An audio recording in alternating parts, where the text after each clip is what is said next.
This is the best value for money shoe on the market right now, and here's how it performs.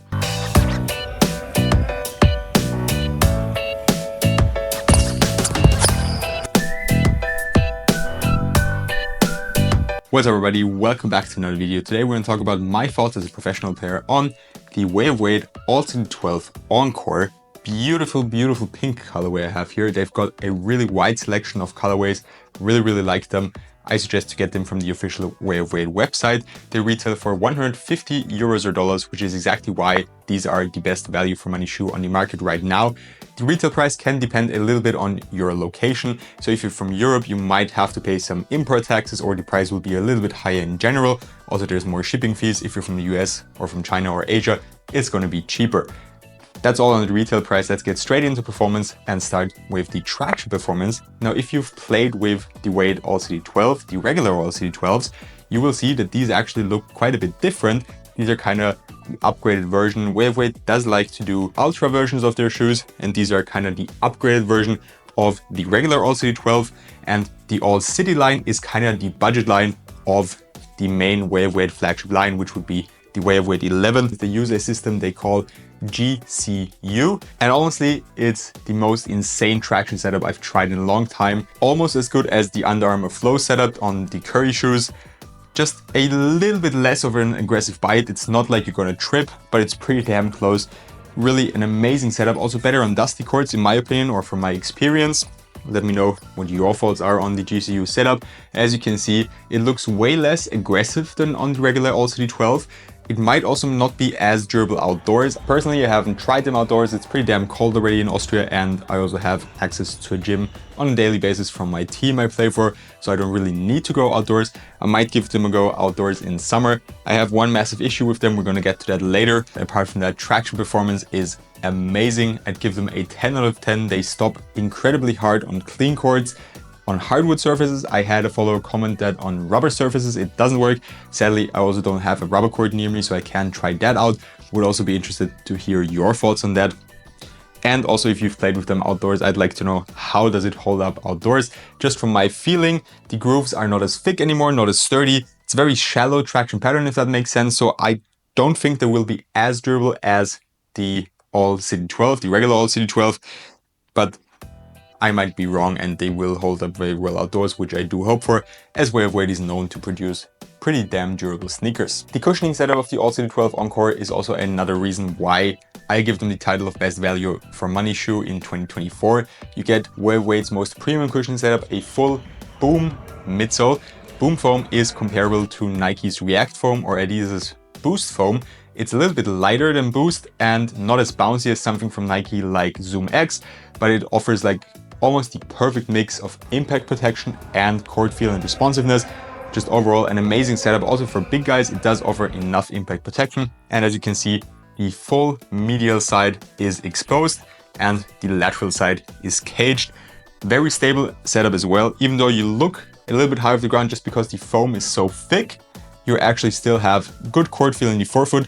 In my opinion, a little bit less than on the regular All-City 12. The insole is nothing special, it's just a regular standard insole. But what makes these very good for stepping comfort as well is the strobel board. As we've got a very soft mesh strobel board, I'll put it close up in the video. It allows for a lot of compression of the foam right underneath your foot. So it's just a very comfortable experience.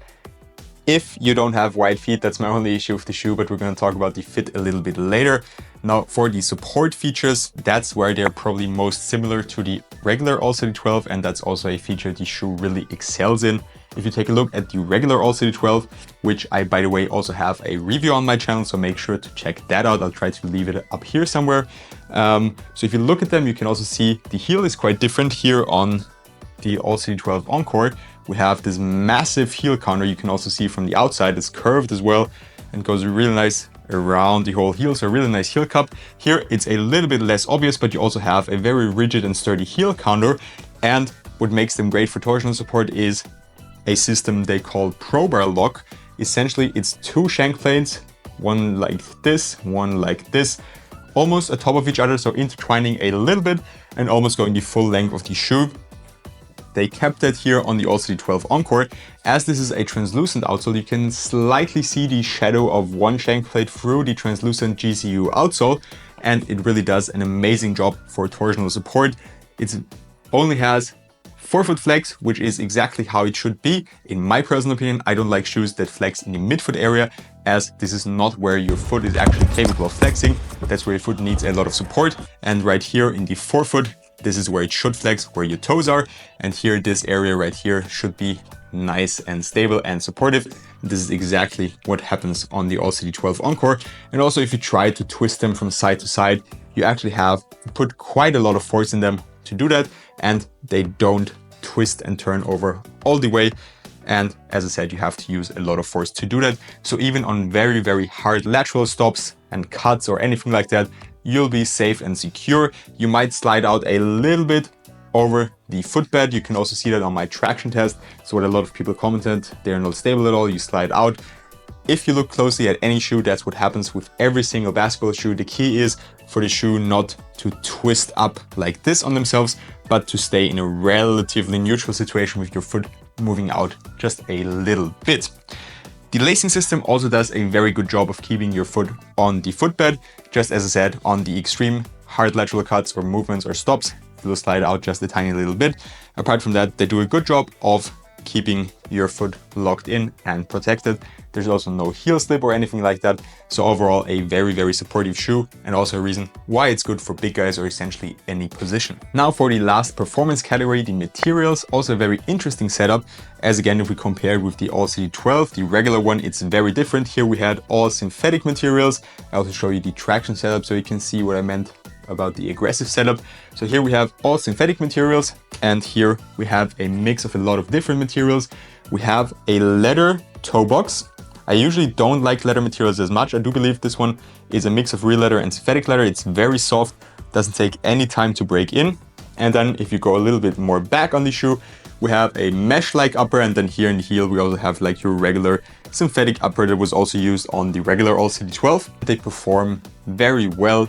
As I said, hardly needs any break-in time. The tongue is a little bit thin for my liking. So you can see it's kind of a neoprene material. It's a little bit elastic as well. And it's very, very thin. You do have these paddings here on the tongue or in the top area of the tongue, but the laces do cut into your feet quite a bit. So that can be an uncomfortable feeling if you're not used to something like that. I wouldn't recommend these with ankle braces, as I think the pressure will be too high on the brace, which will then again pressure down on your foot. So simply because the tongue is so thin, that could be an issue for some people. Watch out for that if you don't like that, if you've had shoes like that in the past. If you've never had issues with that, it's going to work very well. As I said, the lockdown is amazing. Just be aware that the laces might cut into your feet. The heel area is also actually padded really well. It's comfortable around your foot. You also have good breathability here, especially on the side, because this synthetic mesh is actually see-through. So you should be able to see my finger here through the material, and that helps with breathability, of course. Now, the last thing I'm going to talk about is the fit. I mentioned it before already. That's my one big issue, but that makes them very hard to use for me. As you can see here in the forefoot, this part where we have this little heart right here, which is a very cool detail right here, goes in over the top of your foot. So it's a very, here in this perspective, I think you can see it very well how much it goes in. So if you have a wide midfoot like me, I would stay away from these. If you have a regular foot or just like narrow feet, then you should go true to size. It will be a very nice and snug fit with great lockdown. If you have wide feet and you really, really want to get them, just be aware the toe box and the midfoot are going to be more narrow. Maybe go up half a size, go up a full size like you would usually do with other narrow shoes. But just be aware that they might still be too small. I went up a full size, and this part right here is still pinching like crazy into my feet. With that being said, that's all I have for you today. Hope you enjoyed my video and review. If you did, I would highly appreciate if you could leave a like, and of course subscribe to my channel. I would also be interested to hear your thoughts on the Way of Weight All-City12 Encore and the regular All-City12. So comment your thoughts down below. Have a good one, and see you next time for more performance reviews.